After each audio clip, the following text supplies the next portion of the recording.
எல்லாருக்கும் வணக்கங்க. ரிஷபராசி நண்பர்களுக்கு உண்டான ஜூலை மாத பலன் தானுங்க இந்த பதிவில் நாம் பார்க்க போகிறோம். ரிஷபராசியில் நீங்கள் பிறந்தவங்களாக இருந்தால் தயவு செய்து இந்த பதிவை முழுமையாக பாருங்கள். இந்த பிரபஞ்சம் எல்லாருக்கும் எல்லா நேரத்துலையும் சாதகமான பலன் தர்றதில்லைங்க. ஒவ்வொருத்தருக்கும் ஒவ்வொரு தருணத்தில் தான் சாதகமான பலன் தரும். வரக்கூடிய ஜூலை மாதத்தில் ரிஷபராசியில் பிறந்த நண்பர்களுக்கு பலவிதமான மாற்றங்களை இந்த பிரபஞ்சம் தரப்போகுது. முழுமையாக ஆதாரபூர்வமாக இந்த காணொலியில் சொல்கிறேனுங்க. இதை பார்த்தா கண்டிப்பாக உங்களுக்கு ஒரு புரிதல் வரும். இது உங்களுக்கான நேரம் அப்படின்ட்டு உங்கள் மனசுக்கு வரும். தயவு செய்து இந்த பதிவு முழுமையாக பார்த்துட்டு அதன் பிறகு உங்களுடைய கருத்துக்களை கமெண்ட் பாக்ஸில் பதிவு பண்ணுங்க. ஜூலை மாதம் பிறக்கப்படக்கூடியது ஜூலை மாதம் 1ஆம் தேதி செவ்வாய்க்கிழமை. செவ்வாய் அப்படின்றவர் ரிஷபராசி நண்பர்களுக்கு 7வது பாவகத்துக்கு அதிபதி திருமண ஸ்தானாதிபதி செவ்வாய், 12வது பாவகத்துக்கு அதிபதி ஐன சுகஸ்தானாதிபதி செவ்வாய். செவ்வாவுடைய நாளில் சுக்கிர பகவானுடைய சாரம் பூரம் நட்சத்திரம் 3வது பாதம், பார்வதி அம்மன் அவதரித்த நட்சத்திரங்க இந்த பூரம் நட்சத்திரம். அப்போது திருமண காரகன் சொல்லக்கூடிய சுக்கிர பகவானுடைய சாரத்தில் இந்த மாதம் பிறக்கப்படுது. திருமண ஸ்தானாதிபதின்னு சொல்லக்கூடிய செவ்வாவுடைய நாளில் திருமண காரகன் சொல்லக்கூடிய சுக்கிர பகவானுடைய சாரத்தில் இந்த மாதம் பிறக்கப்படுது. இதை விட ஆச்சரியம் என்ன அப்படின்னா, ரிஷபராசிக்கு 7வது பாவகத்தை திருமண ஸ்தானத்தை ரிஷபர் ராசியாதிபதி சுக்கிர பகவான் இந்த மாதத்தில் 26ஆம் தேதி வரைக்கும் சுக்கிர பகவான் ரிஷபர் ராசியாதிபதி திருமண காரகனும் கூட திருமண ஸ்தானத்தை பார்க்குறார். அதே பாவகத்தை 7வது பாவகத்துக்கு அதிபதின்னு சொல்லக்கூடிய செவ்வாய் உங்களுடைய ராசிக்கு 4வது பாவகம் சுபஸ்தானத்தில் இருந்து 4வது பார்வையாக அந்த திருமணஸ்தானத்தை பார்க்க போகிறார். தீராத திருமண தடை தீரப்போகுதுங்க.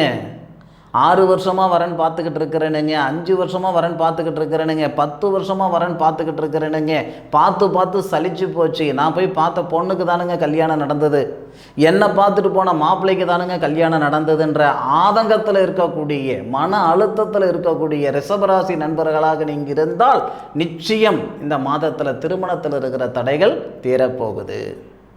நான் முதல்ல ஒரு வார்த்தை சொன்னேனுங்க, எதிர்பார்ப்புகள் அப்படின்றது ஒவ்வொருத்தருக்கும் ஒவ்வொரு தருணத்தில் இருக்க தான் செய்யும்.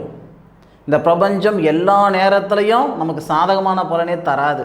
ஏதாவது ஒரு நேரம் நமக்கான ஒரு வாய்ப்புகள் கொடுக்கும். அந்த மாதிரி திருமணத்தில் இருக்கக்கூடிய தடைகளை முழுமையாக சரிப்படுத்திக்கிறதுக்கு உண்டான சந்தர்ப்பம் தானுங்க ஜூலை மாதம். ஆதாரம் சொல்லிவிட்டனுங்க. மாதம் பிறக்கப்படக்கூடிய தருணமும் சரி, திருமண காரகனும் திருமண ஸ்தானாதிபதியும் இருவரும் அந்த திருமண ஸ்தானத்தை பார்க்கக்கூடிய அமைப்பும் சரி. இது மன வாழ்க்கையில் இருக்கக்கூடிய சிக்கலையும் சரிப்படுத்திக்கிடலாம், மன வாழ்க்கையே இல்லைன்னா மன வாழ்க்கையை அமைச்சிக்கிடலாம். பிரிஞ்சு போன தம்பதிகளிலிருந்து பிரிஞ்சு போன காதலர்களிருந்து எல்லாரும் இந்த தருணத்தை சரியான முறையில் பயன்படுத்திக்கிட்டால் வாழ்க்கையில் நிம்மதி வந்துடும். என்னதான் காசு பணம் சம்பாதிச்சாலும் மன வாழ்க்கையில் நிம்மதி இல்லை அப்படின்னா வாழக்கூடிய வாழ்க்கை 10 காசு பிரயோஜனம் இல்லை இல்லையா? நம்மளுடைய வாழ்வாதாரம் எப்போ வேணாலும் வளர்ச்சியை ஏற்படுத்திக்கிடலாம். வாழ்வாதாரத்தில் வாழ்க்கை போனால் வராது. உங்களுடைய வாழ்க்கையில் இருக்கக்கூடிய மொத்த சங்கடங்களையும் சரிப்படுத்திக்கிறதுக்கு தரக்கூடிய தருணம் தான் இந்த பிரபஞ்சம் இந்த ஜூலை மாதம் 26ஆம் தேதி வரைக்குங்க. 1ஆம் தேதியிலிருந்து 26ஆம் தேதி வரைக்கும். சரி, இது ஒரு புறம் இருக்கட்டும். உங்களுடைய ராசிக்கு 2வது பாவகம் பாருங்கள், தனஸ்தானம். தனஸ்தானத்தில் சுபஸ்தானாதிபதி வராரு குரு பகவானோட சேர்ந்து. தனகாரகன் சொல்லக்கூடிய லாபஸ்தானாதிபதின்னு சொல்லக்கூடிய குரு பகவானோட சேர்ந்து சுபஸ்தானாதிபதின்னு சொல்லக்கூடிய சூரியன் வரக்கூடிய அருமையான தருணம் ஜூலை மாதம். யாருக்குமே இல்லாத ஒரு பிராத்தம் இந்த ரிஷபராசிக்காரங்களுக்கு உண்டு. அப்படி என்ன சார் பிராத்தம்? உங்களை மிகைப்படுத்தி சொல்லணும்னு அவசியம் எனக்கு இல்லை. சுபஸ்தானாதிபதி சூரியன். வேறு எந்த ராசிக்குமே இந்த பிராத்தம் கிடையாது. ஒவ்வொருத்தருக்கும் ஒவ்வொரு பிராத்தம் உண்டு. அந்த அடிப்படையில் ரிஷபராசி நண்பர்களுக்கு உண்டான பிராத்தம் சுபஸ்தானாதிபதி சூரியன். அந்த சூரியன் தனகாரகனோட சேர்ந்து தனஸ்தானத்தில் இருக்கிறதுனால அரசாங்க உத்தியோகத்தில் இருக்கிற சிக்கல்கள் நீங்கும். சார் அரசாங்க உத்தியோகம் தான் சார், எந்த சிக்கல் இல்லைன்னு சொல்லுவாங்க. அந்த உத்தியோகத்தில் என்ன சார் சிக்கல் இருக்க போகுது அப்படின்னா, எப்போவுமே ஏட்டு சுரைக்காய் கறிக்கு உதவாதுன்னு சொல்லுவாங்க. புத்தகத்தில் இருக்கிறது நடைமுறை ஆகாது இல்லையா? அப்போ அனுபவிக்கிறவங்களுக்கு தான் தெரியும் ஒரு வேலை வாய்ப்பில் எந்த மாதிரியான கஷ்ட நஷ்டங்கள் இருக்கும் அப்படின்ட்டு. அப்போது அந்த வேலை வாய்ப்பில் இருக்கக்கூடிய அந்த மன அழுத்தம், அந்த சிரமங்கள், இதெல்லாமே சரிப்படுத்திக்கிறதுக்கு உண்டான நேரம் இந்த நேரம். சேலத்தில் பிறந்திருப்பாங்க, சென்னையில் வேலை பார்த்துக்கிட்டு இருப்பாங்க, வாரத்துக்கு ஒரு முறை வீட்டுக்கு வந்துட்டு வாரத்துக்கு ஒரு முறை 10 நாளைக்கு ஒருக்கா வீட்டுக்கு வந்துட்டு போகிற மாதிரி இருக்கும். கும்பகோணத்தில் பிறந்திருப்பாங்க, ஆனால் அவங்களுடைய வேலை ராமேஸ்வரத்தில் இருக்கும். இடமாற்றங்கள் செஞ்சுக்கிடணும், இடமாற்றங்கள் ஆனால் நல்லா இருக்குமே அப்படின்ற ஆதங்கத்தில் இருக்கக்கூடிய ரிஷபராசி நண்பர்களுக்கு இது நல்ல நேரம் தானுங்க. சார் இது எப்படி சார் நான் ஏற்றுக்க முடியும், இது எப்படி நான் நம்ப முடியும், ஆதாரம் சொல்லுங்கள் சார் அப்படின்னா, ரிஷபராசி நண்பர்களுக்கு தொழில் ஸ்தானாதிபதின்னு சொல்லக்கூடிய கிரகம் சனி லாபஸ்தானத்தில் இருந்து உத்திரட்டாதி நட்சத்திரம் தன்னுடைய சுய நட்சத்திரம், சனி பகவானுடைய சொந்த நட்சத்திரத்தில், காமதேனு கடவுள் பிறந்த நட்சத்திரம் அது உத்திரட்டாதி நட்சத்திரத்தில் 337 டிகிரியிலிருந்து உங்கள் ராசியை பார்க்குறாரு. அந்த தொழில் ஸ்தானத்தை உங்கள் ராசிக்கு 2வது பாவகத்தில் இருக்கக்கூடிய குரு பகவான் சுபஸ்தானாதிபதினு சொல்லக்கூடிய சூரியனோட சேர்ந்து இருக்கிறார்னு சொன்ன இல்லைங்களா? அப்போ குரு பகவானுடைய பார்வை 9வது பார்வை உங்களுடைய ராசிக்கு 10வது பாவகம் சொல்லக்கூடிய ஜீவனம் தொழில் ஸ்தானத்தை பார்க்குறார். இந்த அமைப்புகளால் தான் உங்களுக்கு சொல்கிறேனுங்க இடமாற்றங்கள் ஆகும். இன்னும் ஒரு சிலர் இருப்பாங்க, மிஷின் வாழ்க்கை நான் வாழ்ந்துக்கிட்டு இருக்கிறேனுங்க, ஏதோ என் பிரச்சனைகள் இருக்குது, என்னுடைய கமிட்மெண்ட் இருக்குது, என்னுடைய தேவைகள் இருக்குது, அதுக்காக நான் வேலை செஞ்சுக்கிட்டு இருக்கிறேனுங்கன்னு சொல்லக்கூடிய ரிஷபராசி நண்பர்கள் இருக்க தானே செய்கிறாங்க. காய்க்கிற மரம் தான் கல்லடிபடுன்னு சொல்லுவோம் இல்லையா? அந்த மாதிரி இந்த நேரத்தில் உங்களுடைய உழைப்புக்கு தகுந்த உயர்வு, வாழ்க்கைக்கு ஏற்ற மாதிரியான வளர்ச்சி நிச்சயம் வந்து சேரும். இதில் மாற்று கருத்து கிடையாதுங்க. உங்களை சந்தோஷப்படுத்துறதுக்காக நான் ஜோசியம் சொல்லலைங்க.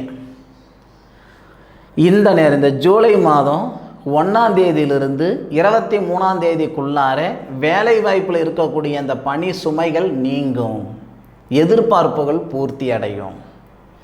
அதுபோக சுபஸ்தானாதிபதினு சொல்லக்கூடிய கிரகம் சூரியன் 2வது பாவகம் தனஸ்தானத்தில் இருக்கும் பொழுது வீடு வாசல் கட்டி அரையும் குறையுமா நின்றுட்டுருக்கு சார் அப்படின்னு சொன்னால், இந்த நேரத்தில் மீண்டும் அந்த வேலையை கட்டி முடிச்சு விடலாம். இடம் வாங்கினுங்க, வீடு கட்டணுங்க, வீடு கட்டுறதுக்காக லோன் போட்டணுங்க, இந்த நிமிஷம் வரைக்கும் இஎம்ஐ கட்டி கட்டி சலிச்சு போச்சுங்க. இந்த மாதிரி மண்மனையில் ஏற்பட்ட கடன் சுமை இந்த நேரத்தில் நீங்க போகுது. கட்டிவிடுவோமா, இந்த 1 மாதத்தில் கட்டிவிடுவோமோ அப்படி சொல்ல வரலைங்க. நமக்கு தேவை நம்ம மனசால் எல்லா மனுஷனுக்கு தேவை என்னன்னா ஆரம்பம். சார் 1 கோடி ரூபாய் கடன் இருக்குது சார், 1 கோடி ரூபாய் கடனை அடுத்து கட்டணும்னு எதிர்பார்க்கல, 1 கோடி ரூபாய் கடனை கட்டுறதுக்கான பாதை கிடைச்சா எனக்கு போதும். ஒவ்வொருத்தரும் எதிர்பார்க்கறது இதுதானங்க. நம்மளுடைய கடனை அடுத்தவங்க கட்டணுன்ட்டு எந்த ராசிக்காரங்களும் நினைக்க மாட்டாங்க. நான் பட்ட கடன் நான் கட்டிட்டு போகிறேன், இதுதான் எல்லாருடைய எதிர்பார்ப்பு. அப்போது அந்த பிரச்சனையை சரிப்படுத்திக்கிறதுக்கு உண்டான ஒரு பாதை தான் நீங்கள் எதிர்பார்த்துக்கிட்டு இருக்கிறீங்க, கேட்டுக்கிட்டு இருக்கிறீங்க இல்லையா? ரிஷபராசியில் பிறந்தவங்களுக்கு சுபஸ்தானாதிபதினு சொல்லக்கூடிய சூரிய பகவான் திருவாதிரை நட்சத்திரத்திலிருந்து புனர்பூச நட்சத்திரத்துக்கு வரும் பொழுது, சார் புனர்பூச நட்சத்திரத்துக்கு வராரு இல்லை திருவாதிரை நட்சத்திரத்தில் இருக்கிறாருன்றதை நான் எப்படி சார் தெரிஞ்சுக்கிறது? 7ஆம் தேதியிலிருந்து ஜூலை மாதம் 7ஆம் தேதி புனர்பூச நட்சத்திரத்துக்கு சுபஸ்தானாதிபதினு சொல்லக்கூடிய சூரியன் வராரு. சார் சுபஸ்தானாதிபதி சூரியன் ரைட்டு 2ல் தனஸ்தானத்துக்கு வராரு, புனர்பூச நட்சத்திரத்தில் வர்றதுனால என்ன சார் யோகம் கேட்டிங்கன்னா இருக்குங்க. சூரிய பகவான் புனர்பூச நட்சத்திரத்தில் வரும் பொழுது புனர்பூச நட்சத்திரத்துக்கு அதிபதி குருவோட சேர்றாரு. குரு பகவான் என்ன பண்ணுறாருன்னா லாபத்துக்கு அதிபதி அவர், தனஸ்தானத்தில் தனகாரகன் தனஸ்தானத்தில் சுபஸ்தானாதிபதிக்கு சாரம் கொடுத்து பக்கத்திலேயே ரொம்ப பக்கத்தில் நெருங்கி வரும்போது குருவும் சூரியனும் ரொம்ப பக்கத்தில் வரும் பொழுது நமக்கு அதிர்ஷ்டங்கள் ஏற்படும், மாற்றங்கள் ஏற்படும், மாறுதல் வரும் இல்லையா? இப்போவும் நீங்கள் நினைக்கிறது என்னென்னா, ஏன் உழைப்புக்கு தகுந்த உயர்வு வந்தால் போதுமையா? அப்படி நினைக்கிறவங்களுக்கு தான் இந்த பலன். அதை விட்டுப்புட்டு யாருமே நான் தூங்கிட்டு இருக்கிறேனுங்க, ஒரே இடத்துல உட்காந்துட்டு இருப்பேனுங்க, எனக்கு இந்த பிரபஞ்சம் கொண்டாந்து என்ன செய்யணுமோ செய்யணும் அப்படின்னு யாரும் நினைக்க போகிறதில்லை. நம்ம கஷ்டத்துக்கு தான் அந்த பலன். படிப்புக்கு ஏற்ற ஒரு தொழில் இல்லை தொழிலுக்கு தகுந்த மாதிரி உயர்வு வரதான் செய்யும். இந்த நேரத்தில் மாற்று கருத்து கிடையாது. அதுபோக சரியாக ஜூலை 16ஆம் தேதியிலிருந்து ஜூலை மாதம் 28ஆம் தேதி வரை, அந்த 16ஆம் தேதியிலிருந்து 28ஆம் தேதி வரை ஒரு மாற்றம் இருக்குது. ஏன்னா 16ஆம் தேதி சுபஸ்தானாதிபதினு சொல்லக்கூடிய சூரியன் தகிரியஸ்தானத்தில் வருவார். தைரியஸ்தானம் சொல்லுவாங்க. இது நல்ல ஒரு நேர காலங்களுங்க.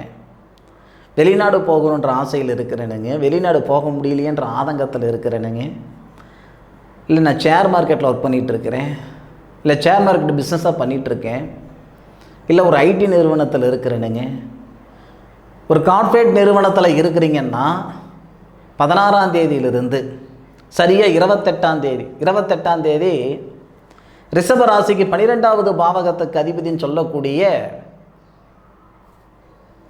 நமக்கு செவ்வாய் 5வது பாவகத்துக்கு வருவார்.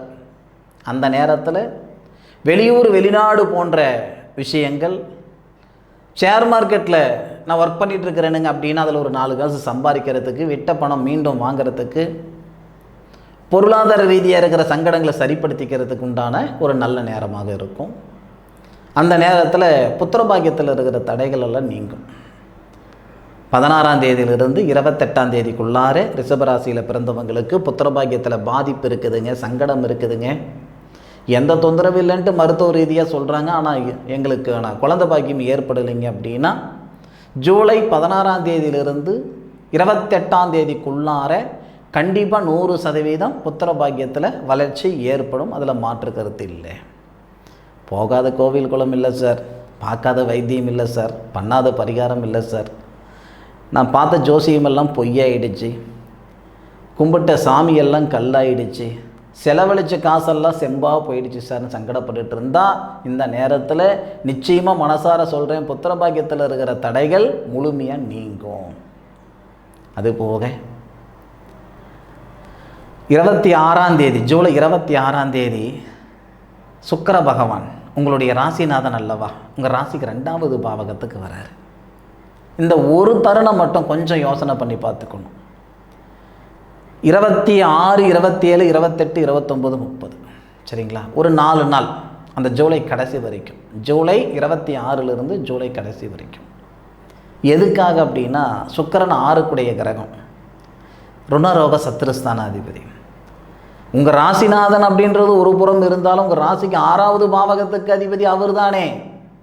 அப்போது சுக்கிரன் ராசிக்கு 2வது பாவகத்தில் இருக்கக்கூடிய குரு பகவானோட சேர்றார். அசுர குரு தேவகுரு இருவரும் ஒரே பாவகம் எங்கிட்ட உட்கார்றாரு, ராசிக்கு 2ல் குடும்பஸ்தானத்தில். ஏற்கனவே குரு நமக்கு பாதகாதிபதி, லாபஸ்தானாதிபதின்னு மட்டும் நினைக்காதீங்க, 8க்குடைய கிரகம் அவர் தான். நம்ம ராசிநாதன் சொல்லக்கூடிய சுக்கிரனுக்கு பரம எதிரி. அப்போது நம்ம ராசிநாதன் சுக்கிரன் நம்ம 6க்குடையவராக வரக்கூடியவரும் அவர் தான். 6க்குடைய கிரகம் 8க்குடைய கிரகம் ஒன்றா இணைஞ்சி உங்கள் ராசிக்கு 2வது கட்டத்தில் உட்கார்றாங்க. குடும்பத்துக்குள்ளே குழப்பம் இல்லாமல் பார்த்துக்குவாங்க. 2வது உடல் உபாதைகள் தொந்தரவு இல்லாமல் பார்த்துக்குவாங்க. வாகனத்தில் கொஞ்சம் சூதானமாக இருக்கிறது நல்லது. ஏன்னா 26ஆம் தேதி சரியாக 26ஆம் தேதி சுக்கிர பகவானுடைய பயிற்சி காலம் ரிஷபராசி நண்பர்களுக்கு சாதகமாக இருக்காது. 2ல் சுக்கிரன் இருக்கிறது தப்பு இல்லை, 2வது பாவகத்தில் குரு பகவான் இருக்கும்போது அந்த இடத்துக்கு சுக்கிர பகவான் போகிறது தப்பு தானங்க. கொஞ்சம் சூதானமாக இருந்துக்கிடணும். 11வது பாவகத்தில் இருக்கக்கூடிய சனி பகவான் அதிசாரத்துக்கு வர்றார். அதிசாரம் இல்லை, வக்ரம் சொல்லலாம். குரு தான் அதிசாரத்துக்கு போவார். சனி பகவான் 13ஆம் தேதியே நமக்கு வக்ரத்துக்கு போகிறார். அப்போ சனி பகவான் வக்ரம் அடைகிறது நமக்கு நல்லது தானேங்க. இப்படி ஒவ்வொரு தருணத்திலையும் ஒவ்வொரு விதமான மாற்றங்களை இந்த பிரபஞ்சம் தரப்போகுது ரிஷபராசி நண்பர்களுக்கு. இதில் மாற்று கருத்து ஒன்றும் கிடையாது. படித்த படிப்புக்கு உண்டான உத்தியோகமோ உத்தியோகத்தில் இருக்கக்கூடிய சிக்கல் சரியாகிறதோ, வேலை வாய்ப்பில் இருக்கிற சிக்கல் சரியானால் மட்டும் போதுமா, பொருளாதார ரீதியாக இருக்கிற சங்கடங்கள் சரியாகிறது, ஒவ்வொரு விதமான மாற்றங்களை இந்த பிரபஞ்சம் ஜூலை மாதத்தில் ரிஷபராசியில் பிறந்த நண்பர்களுக்கு தராதான் போகுது. அதில் மாற்று கருத்து இல்லை. பட்டம் பார்த்து பயிர் செய்யுன்னு சொல்லுவாங்க. கண்ணும் கருத்துமா இந்த மாதத்தை பயன்படுத்திக்கிட்டிங்கன்னா நிச்சயமாக ரிஷபராசி நண்பர்களுடைய வாழ்க்கையில் மிகப்பெரிய ஒரு மாற்றம் இந்த ஜூலை மாதம் தானுங்க. அனுபவித்து சொல்லுங்கள். ஆராய்ஞ்சு நான் சொல்லியிருக்கேன். எது நடந்தது எது நடக்கலைன்றதை அனுபவித்து சொல்லுங்கள். இந்த பதிவு ரிஷபராசியில் பிறந்தவங்களுக்கு பயனுள்ள பதிவாக இருக்கும் நான் மனசார நம்புகிறேன். மீண்டும் அடுத்த ஒரு அற்புதமான தருணத்தில் உங்கள் அனைவரையும் சந்திக்கும் வரை உங்களிடமிருந்து விடைபெறுவது உங்கள் வீட்டு ஜோதிட நண்பனான மா காளிதாஸ் மணிகண்டன். திருச்சிற்றம்பலம். வாழ்க வையகம், வாழ்க வளமுடன்.